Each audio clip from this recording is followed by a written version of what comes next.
C'est un moment important pour notre Assemblée pour entamer un processus de réparation après les histoires tragiques des colonisations.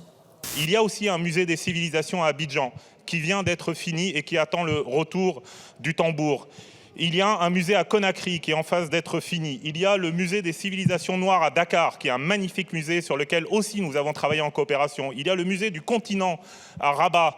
Je vous invite à aller faire un tour dans ces pays plutôt que de les regarder de haut et de dire voilà, vous n'avez probablement pas la capacité de reprendre vos œuvres, donc nous allons les garder pour votre bien.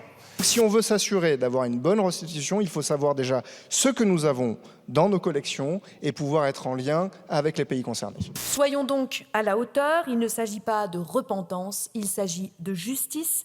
Il ne s'agit pas de fragiliser la République, il s'agit au contraire de la rendre fidèle à ce qu'elle proclame. Nommer notre histoire, donner les moyens d'agir, construire une politique de restitution digne, transparence, effective. Ne pensez-vous pas que dans un tel contexte, il serait incompréhensible, voire illusoire, de prévoir une telle montée en puissance des crédits défense sans prévoir d'ores et déjà une montée en puissance des moyens diplomatiques? Faire adopter une motion de rejet sur son propre texte. C'est totalement incohérent avec les règles et les usages qui ont cours à l'Assemblée nationale. Ce n'est pas juste une affaire de procédure. Ce n'est pas juste un peu tordre le règlement.